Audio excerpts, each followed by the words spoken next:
Hello and welcome to Mr. E's Watch Reviews. Today we're doing something completely different than normal. This has been asked multiple times, specifically by Mr. John Remy himself. John, you've been begging for this. Here we go. We're going to do a Lume show. Now, basically, I'm breaking this up into two categories: lightweights and heavyweights. This is going to be the lightweight category. And just so y'all don't get all pissy, this is my Rolex. That is my San Martin date, just 36 millimeter. That's the 40 mil. The reason why they are here in the lightweight category is that their Lume pips and the hands and everything are really narrow. So they glow, but they do not last a super long time. I also have my Suggest chronograph down here, which again, same issue. Glows very good and bright. However, the indices are small. We also got the Hamilton down here, which Hamilton's got fucking 45 years, 46-year-old Lume on it. So, you know, it is tritium. We're going to give it a pass as far as like what you'll do. All right, so y'all see me charging these things up. I'm not really trying to spend more time on one or the other. We're just trying to get it, make sure everything's fucking got a good shot. All right, here we go. All right, we're not going to do no speed test or nothing like that on this, but we do got this thing laid out here. So, according to my eyes, several of these things are bright as a bitch. So I know y'all are probably like, well, why are they in the lightweight category? Well, like these two pilot watches from San Martin are glowing right good. Of course, we got the Rolex right here. And the two date justs right here. I believe that's the L'Oreal. Yeah. This one's a L'Oreal. So that one's actually standing out pretty good. This one right here, you see my finger over top of, this is the Pagani. That's actually hanging out kind of decent. Right next to that is the one right here. Again, y'all got to look for the little dark spot waving over top of the finger or over top of the watch. This is the chronograph from Suggest. Which again, I'm sorry that I'm not straight down on top of these, but this is as close as I could get. Let's see. This is the Quartz Pilot's watch right back here. So far, the Lume on it is hanging in good on the hands. As you can see, the numbers are starting to fade out. The two Invictas, which y'all can't even see, it's to the left and to the right of this one, they're already dimmed out. So we'll go ahead and slide the two Invictus out of the way. That isn't surprising that those two are the first to go. And of course the Hamilton's gone. Can't see that anymore. Yep. All right, so the Hamilton's out of the way. Let's see which ones are fading out fast.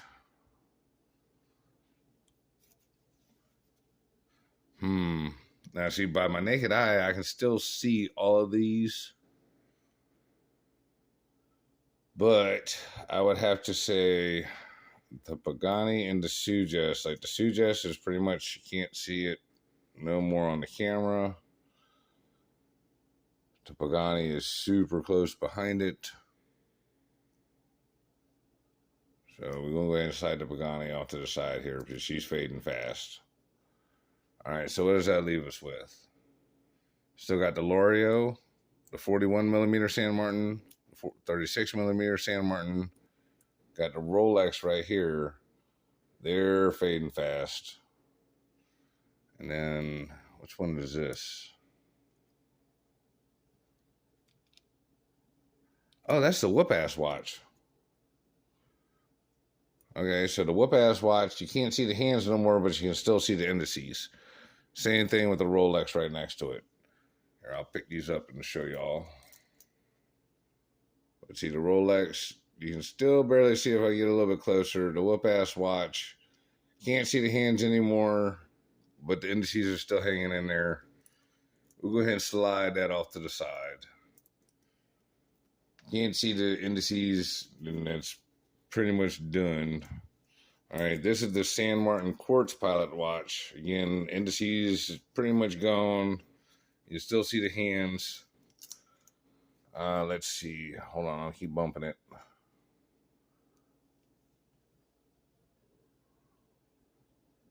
And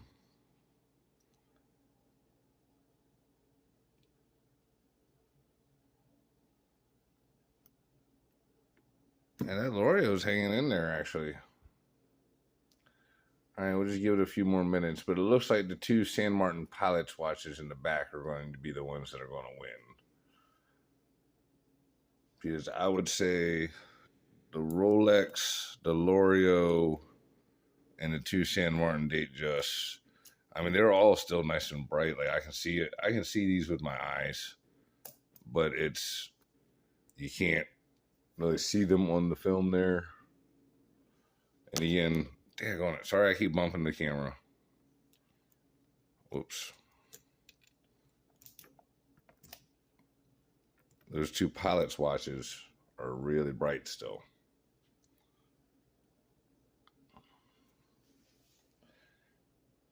So go figure that in the lightweight category, we've got the Datejust from San Martin's, which honestly are holding up as good as the Rolex, because the Rolex is the one that's over here on the far left. These ones are still, I can still read the hands. I can still read the hands on the Rolex, honestly. But on the camera, can't really see the hands on any of them except for the 41 millimeter. So we will slide all of these off to the side except for the 41. I'm sorry, you guys. I'm doing all this in the dark. John, I really hope you appreciate the fuck out of this, buddy. I got up at 4:30 in the morning just so I could do this for you. All right. So we got the Datejust 41 and the two Pilots watches here. And to be perfectly honest, the Pilots watches, well, I guess I can still read that Datejust 41. So basically in 8 minutes, this one is barely still hanging on. You can still barely read the hands, but these two you can still see quite well. All right, let me switch everything around and we'll do the second half of this. All right, you guys, now it's time for the heavyweight division, and I might have one or two watches that aren't out here, but basically we got a Submariner, we've got all three of my Jeanneau Ocean Rover 2s, Silent Service Traveler Diver and Traveler. We've got the SKX5. We got the 1996 from Steel Dive, 1953 from Steel Dive, 1970 from Steel Dive. We got the Seiko Tuna. We got a San Martin GMT Vintage. We got the Chronos Pilot's Watch. Got the Titanium Mill Sub Homage from San Martin GMT. We also have the Helm Komodo and Kurberry. We've got the MMI, which, if I had to guess, it's either going to, one of these is either going to wind up being one of the Helms. I don't know. It's like, I would say not San Martin, but Jeanneau is my favorite in this category. But like, I know for a fact, specifically, especially this Kurberry is bright as fuck. You know what I'm saying? And like, so is this MMI in the back. So I don't know who's gonna win, but I know that we definitely got some fucking Lume monsters here on the table. We also got the San Martin and the Sujess. We got the Sujess right here, San Martin BB58, and the SN019 back here in the back. I do got a couple more watches, but fuck it. Like, this is just as good as it's going to get, John. I'm sorry. This ain't good enough. Fucking tough shit, man. But love you anyways. You know what I'm saying? Like, all right. 1, 2, 3, 4, 5. 1, 2, 3, 4, 5. 1, 2, 3, 4, 5.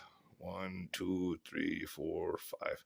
I know this isn't very scientific, but we just running everything as we go.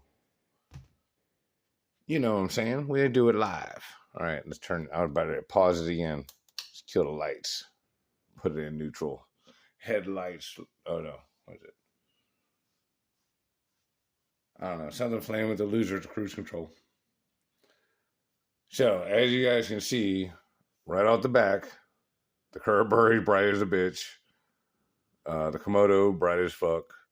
And of course, y'all can really kind of see why I said this was the heavyweights because yeah. And again, I'm sorry, I've got the camera up as high as I can get it and get all of these in one shot. Let's see. That one Kronos Pilot's watch is looking a little dim. I think she's going to be the first one to fall out.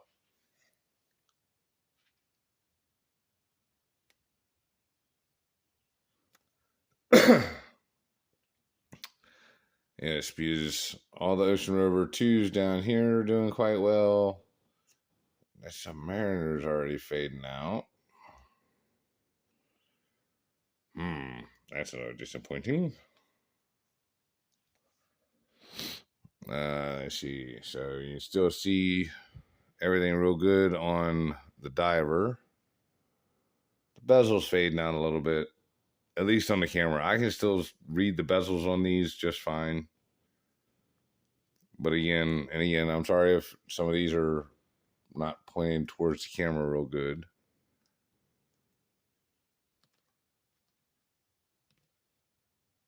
All right, so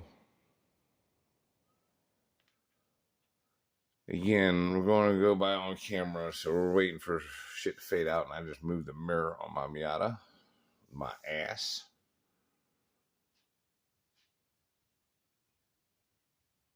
So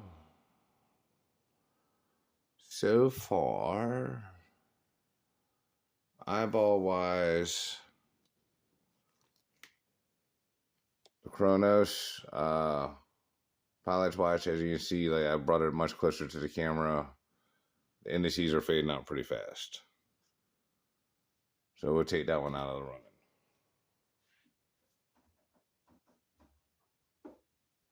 All right. Let's see what else we got.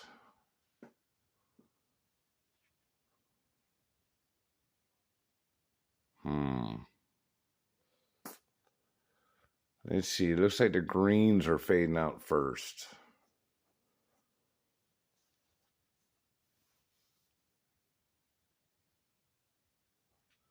Let's see. And again, this is a lot harder in person because I can still see all of them just fucking fine with my naked eye. It's the camera here.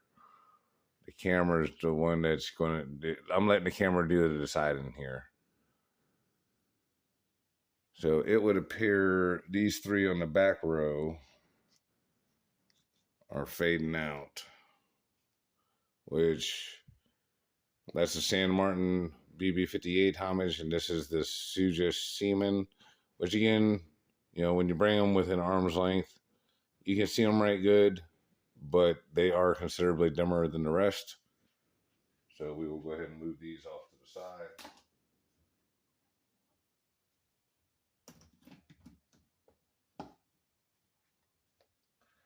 All right, how are we doing?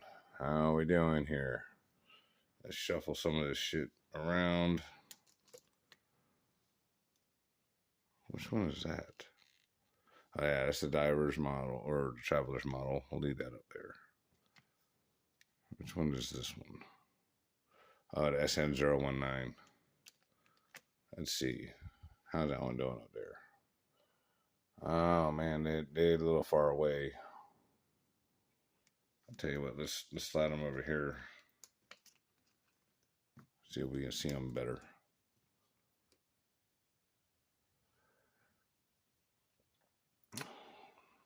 So let's see. And again, these aren't all faded out completely, but the Submariner is getting really hard to see.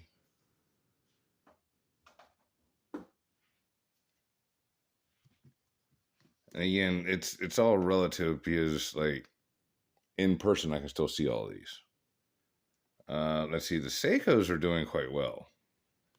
Because that's this whole row back here. We got the Seiko SKX5 right here. That's the SD 1996, 1953, I believe, and then 1970. All those are still doing quite well.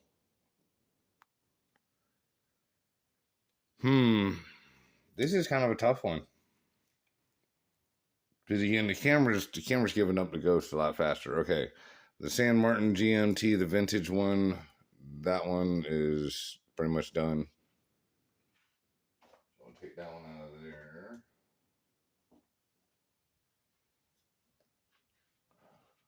Let's see who else is fading fast. Oops, that one rolled up.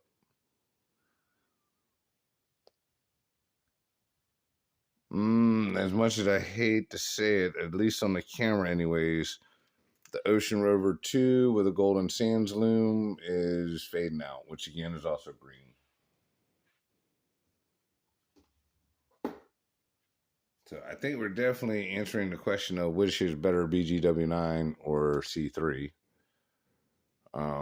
Let's see. All the Genoes down here in the bottom row are still bright, except for looks like the Diver is going to be the least bright of the four down there. Which is it that, or is it just because of where it's sitting? Well, I can still see it. But I think we can all easily agree the Curaburi and the MMI are the two brightest still sitting here. And again, in person, I can clearly read all of these, like, with no problem. Ha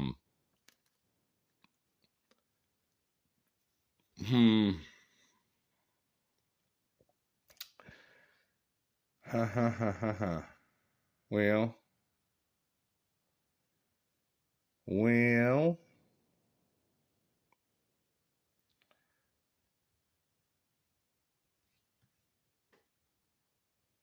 I have to give it to the Komodo with the green loom, because I do believe this is the only one with green loom up here still. All the rest of these are BGW9. So as far as again, is that BG9 or is that? Hang on. All right, I'm just going to reblast this so I can just tell which color this is. The competition is over for this one. Yeah. See, okay. So as far as green loom goes, the Helm Komodo wins that battle. So as far as the blues and stuff go, honestly, I'm going to have to go with the Helm Burry. And that's just because like the indices, the bezel and everything is very still well lit on the camera. Second place would definitely go to the MMI. And you know, we're just going off of which ones we can read. The Geno's down here, all four of them. I can read all of them still on the camera, and I can read the MMI. Again, you can see everything else is still there, but clearly to me in my eyes on the camera here, the helm over here on the left and that MMI are definitely still the brightest. With, like I said, Jeannot in a very, very close second, or not second, but third down here. I don't know. Like it's just kind of hard. You guys tell me which one you think wins better, the Burry or the MMI turret. Yeah, because again, not being funny, but like that's actually all the ocean rovers and just whatnot down here. So for them not having as big indices and a fully loomed dial and everything like that, I think the Geno's have performed up to my expectations. And again, I mean, that's just being in all fairness right this second. There's these two who've got loomed dials, but you know, the dial or not loomed dials, loomed bezels and big indices on the dial. The San Martins here didn't do bad.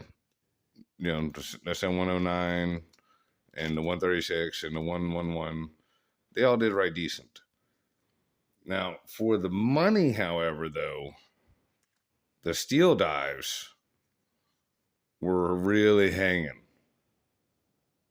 They were definitely really hanging. And, I mean, they was hanging with legit Seikos. So, you know, I would list it as first, second, either way on these two. Jeannot definitely came in third, and a super strong fourth for San Martin and this whole back row. Again, I mean, that's all kind of subjective. But, you know, like I said, myself personally, the ones I'd really like to fucking, you know, give good props to is the steel dives. I mean, they are the cheapest watches out of this whole bunch by a long shot. You know what I'm saying? I mean, I think, which one was it? I think this one was like $100. And these two was under $100. All the rest of these watches are fucking $200 plus. Several of them fucking $400 or $500. And like, these ones down here are fucking thousands of dollars.